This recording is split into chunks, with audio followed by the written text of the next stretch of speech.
أعوذ بالله من الشيطان الرجيم.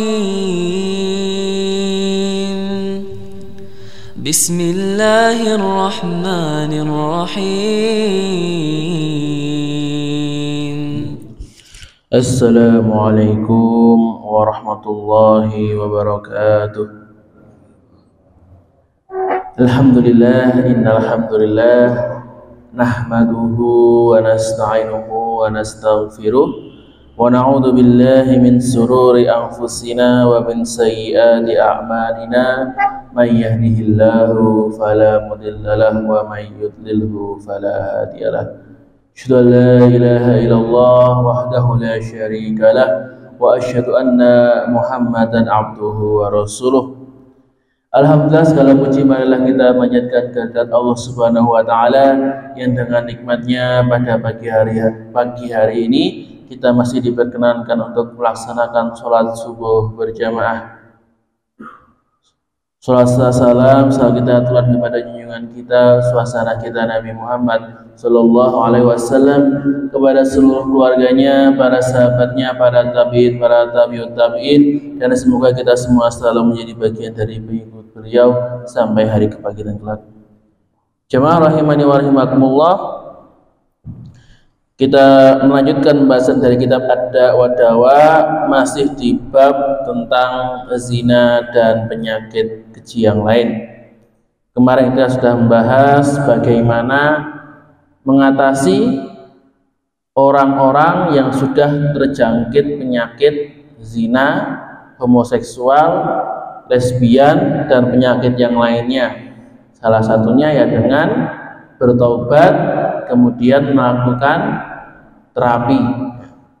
Bagaimana menghilangkan rasa-rasa, perasaan-perasaan yang tidak normal itu. Kemudian insya Allah pada pagi hari ini kita akan membahas bagaimana menghindari atau mencegah timbulnya penyakit tersebut. Karena seperti kata dokter, mencegah lebih baik daripada mengobati. Maka yang pertama caranya adalah menundukkan pandangan dari hal-hal yang diharamkan oleh Allah untuk dipandang. Itu menjaga pandangan kita. Kenapa? Karena pandangan adalah panah beracun dari panah-panah iblis. Maka barang siapa yang mengumbar pandangannya, maka akan panjang penyesalannya. Dan memang informasi itu, ya, data-data pengalaman kita itu paling banyak masuk lewat mata. Orang-orang, apalagi orang zaman sekarang itu lebih mudah menerima informasi ketika dilihat lewat mata. Itulah kenapa kita diperintahkan untuk menjaga pandangan kita supaya terhindar dari hal-hal yang bisa menjerumuskan kita ke dalam kekejian. Maka beberapa manfaat dari menjaga pandangan diantaranya, yang pertama, menundukkan pandangan merupakan wujud pelaksanaan perintah Allah Ta'ala. Allah berfirman dalam surat An-Nur ayat 30, Kullil mu'minina yaghuddu min absarihim wa yahfadhu furujahum. Katakanlah kepada laki-laki yang beriman, hendaklah mereka menahan pandangannya, menundukkan pandangannya, dan memelihara kemaluannya. Jadi setelah menundukkan pandangan, disuruh menjaga kehormatan, karena memang itu saling terkait. Karena ketika pandangan itu tidak bisa dijaga, suka jelalatan pasti akan berdampak, akan menjerumuskan dia ke dalam perbuatan keji. Dan di ayat selanjutnya Allah juga memerintahkan kepada orang-orang yang perempuan-perempuan yang beriman, kullil mu'minati yaguddunna min absarihin wa yahfadna furujahun. Jadi yang diperintahkan itu bukan hanya orang-orang yang beriman, bukan hanya laki-laki saja, perempuan itu juga diperintahkan untuk menjaga pandangannya. Bahkan selain diperintahkan untuk menjaga pandangannya, kalau untuk perempuan ditambah disuruh untuk menurunkan jilbabnya, menutup auratnya. Maka ketika kita menjalankan perintah Allah ini, maka pasti akan mendapatkan kebaikan yang paling besar. Karena tidaklah Allah itu memerintahkan sesuatu kecuali sesuatu itu bermanfaat bagi hambanya. Ketika Allah menentukan sesuatu, pasti sesuatu itu adalah yang terbaik bagi hambanya. Maka kalau kita mau mendapatkan hal yang paling baik, baik di dunia maupun di akhirat, maka adalah kita menjalankan apa yang sudah Allah tuntunkan. Kemudian yang kedua, menundukkan pandangan itu dapat menenteramkan dan mengembirakan hati. Karena ketika orang itu menundukkan pandangan, dia terhindar dari hal-hal yang membahayakan hatinya, dari hal-hal yang menjauhkannya dari Allah Subhanahu wa Ta'ala. Ketika dia menjaga pandangannya, hatinya akan lebih dekat dengan Allah, hatinya akan terfokus kepada Allah, dan ketika fokusnya kepada Allah, hati itu akan menjadi tentram. Ala bidzikrillahi tatmainnul qulub. Bahwa dengan zikrullah, dengan mengingat Allah, itulah yang menjadikan hati kita tentram, yang menjadikan hati kita bahagia. Maka kalau ada orang yang mengumbar pandangannya, yang jelalatan ke sana kemari, ya, maka akan menimbulkan rasa hampa di dalam hatinya, akan menjadikan hatinya itu sedih, hatinya itu banyak penyesalannya. Rahimani wa rahimakumullah. Manfaat yang selanjutnya adalah menundukkan pandangan itu mewariskan akal yang benar, yaitu akal dalam membedakan perkara yang hak dan yang batil, serta yang jujur dan yang dusta. Ibnu Qayyim menuliskan bahwa barang siapa yang memenuhi lahirnya dengan meneladani sunnah dan batinnya dengan pengawasan Allah, menjaga pandangannya dari perkara-perkara yang diharamkan, menahan dirinya dari berbagai syubhat, serta menyantap barang-barang yang halal, maka firasatnya itu tidak akan salah. Jadi ketika kita bisa menjaga pandangan kita, Allah akan memelihara akal kita, memelihara pemikiran kita, sehingga kita itu ketika menentukan suatu keputusan, baik dalam masalah dunia, dalam masalah keluarga, maka Allah akan memberikan petunjuk sehingga keputusan itu membawa manfaat yang maksimal, sehingga keputusan itu berada di jalan yang benar. Jangan sampai kok karena kita melalaikan pandangan kita sehingga tersesat dari jalan Allah Ta'ala, kehilangan cahaya dan petunjuk dari Allah, sehingga keputusan-keputusan yang kita buat bukannya malah mendatangkan kebahagiaan, tapi malah mendatangkan penyesalan.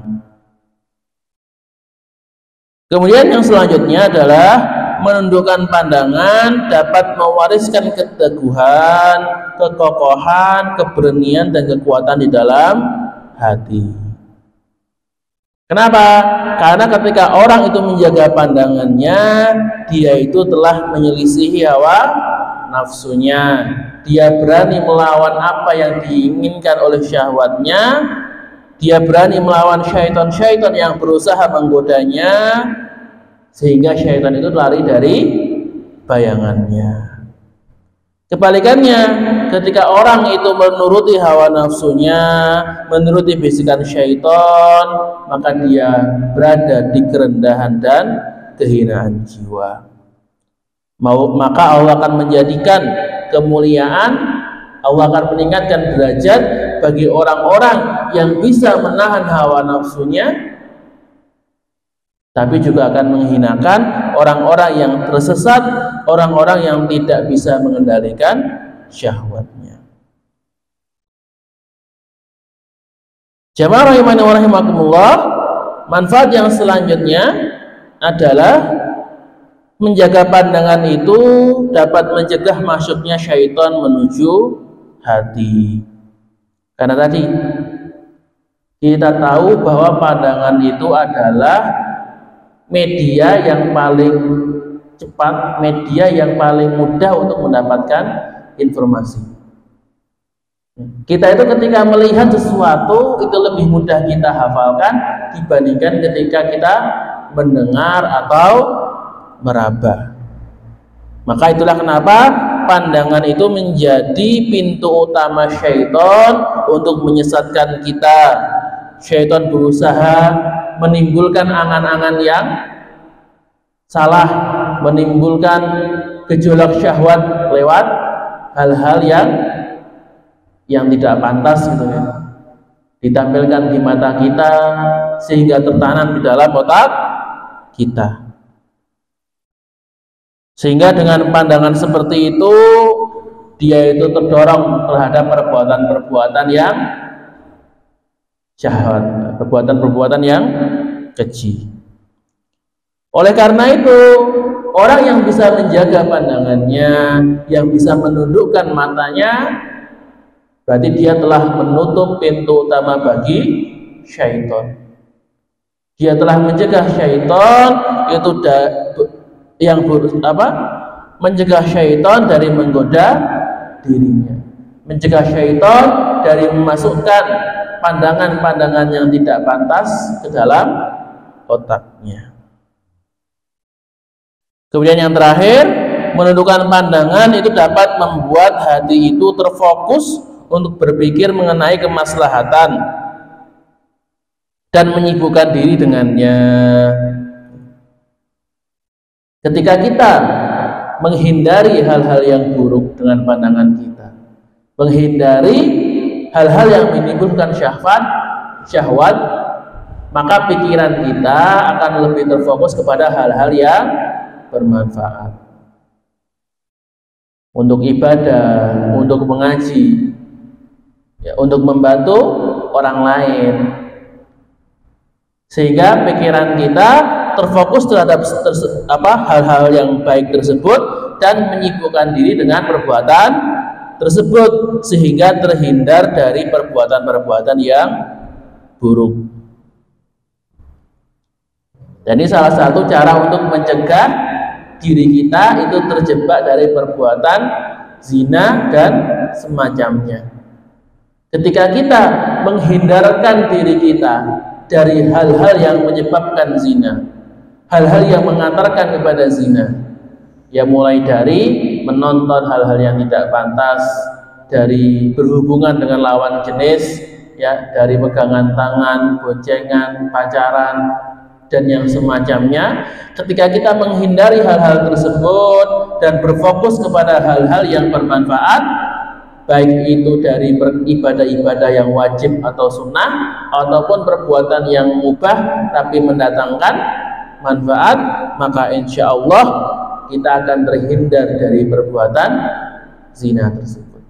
Hati kita akan diamankan oleh Allah Subhanahu wa taala dan diri kita akan dijaga oleh Allah taala. Jamaah rahimani wa rahimakumullah, mungkin cukup sekian yang bisa saya sampaikan pada pagi hari ini. Jika ada salah kata maka datangnya dari diri saya sendiri dan saya mohon maaf sebesar-besarnya, dan jika ada kebenaran maka datangnya dari Allah Subhanahu wa taala, dan semoga kebenaran ini bisa kita terapkan dalam kehidupan kita sehari-hari. Billahi taufiq wal hidayah wa ridha wal inayah. Nun wal qalami wa ma yasturun fastabiqul khairat. Subhana rabbika rabbil izzati amma yasifun. Wassalamu alal mursalin walhamdulillahi rabbil alamin. Tsumma assalamu alaikum warahmatullahi wabarakatuh. سبحان ربك رب العزة عما يصفون وسلام على المرسلين والحمد لله رب العالمين. صدق الله العظيم.